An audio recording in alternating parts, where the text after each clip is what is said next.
Today we worked on the new build section in the Baby Blue house track here. We've kind of come through the cool down section after doing our main drop here, and now we're starting to build back up to a second drop area. And it's coming along well. There's definitely still needs some sort of like spatial effects here, but I'll just play it through and kind of let you listen to it. Tell me what you think of this.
A lot of musical ideas in today's episode, maybe not as many like sound design or sound production ideas here, but we originally was kind of thinking about having this be like just a long 4-chord section, just kind of sitting on the 4 and then eventually falling back down into 1. But for how long I kind of feel like I want this section to be, I kind of want to try and build through all of this, and then from this it'll probably go into like, you know,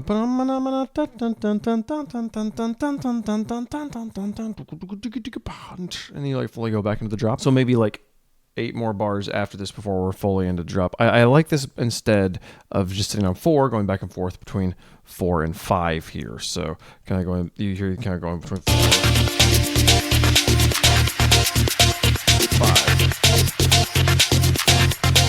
but then back to 4.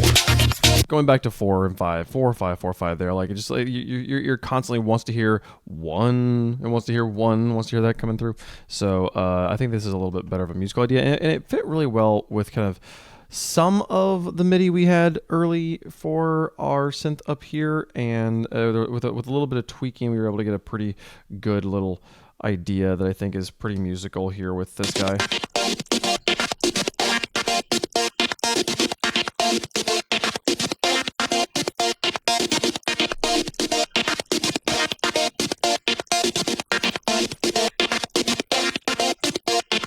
That measure right there is definitely the coolest. Little groupings of 2 with a pattern that is very 3 focused creates almost kind of this polyrhythm effect, and then having it really round out this super straight bup, bup, bup, bup, I think is really, really cute. And I like that sound a lot. Also, I was able to get it to sit better in the mix overall.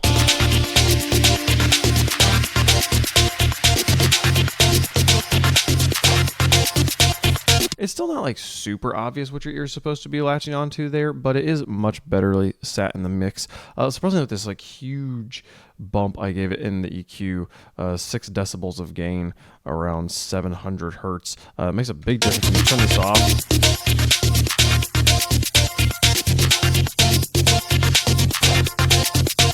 Gave it a lot of body, and I was doing a lot of like looking at the span here as I. Let's see if I can set this up where I can toggle this easily without closing the span out. It's very like, you can see that there's just like this kind of big gap here.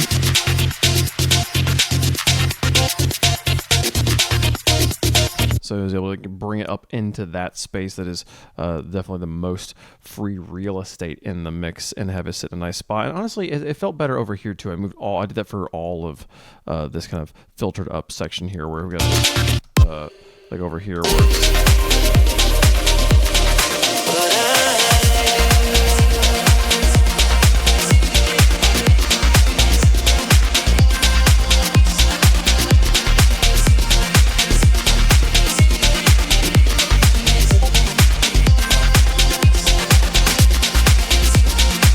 Maybe you can hear it there. I think I can hear it. But those ideas I think worked out pretty well in this section. The other thing that was fun to build was there was this long vocal tail coming out of this effect here.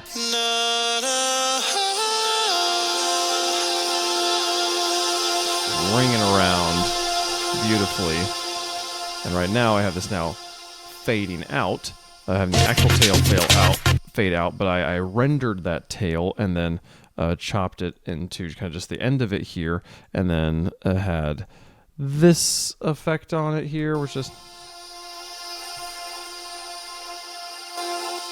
just the end of the tail. You see this little kind of weird click in there, but we put a shaper box on it that has a little bit of time shaping that just kind of brings up brings the pitch up an octave there.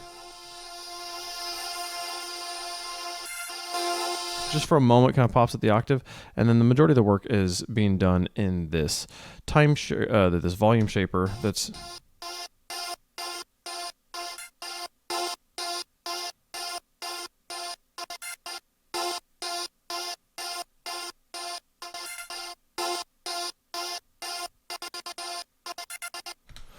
we just have these 4 different envelopes that are being moved with automation. You can kind of see the steps happening there. It's this guy here just kind of moving from between those different shapes.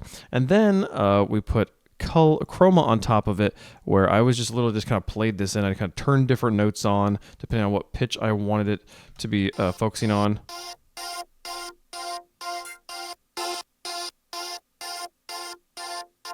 And then just slowly turn the knob up and down. Made for a nice little sound. This Pro Q is just kind of taking out some rogue frequencies.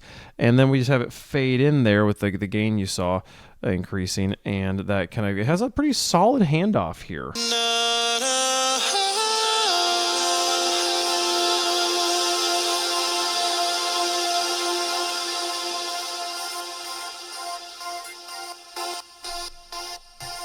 And it kind of just becomes this effect in the background to help us kind of like tie one section into the next.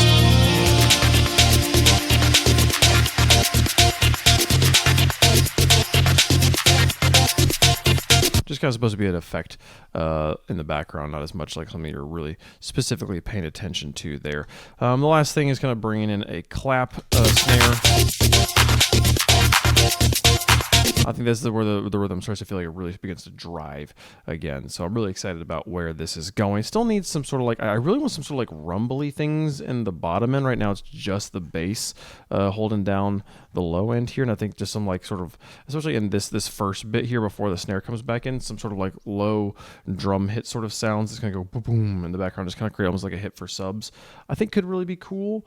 And I need to kind of play with space designing here. This is something that I don't think about intuitively, and it's something I'm having to like force myself to learn because I know I want that sound here, but I don't know how to make that sound. So excited to see where that goes, and excited to see where this piece continues on to. That's all we have time for today, though. Thanks so much for watching.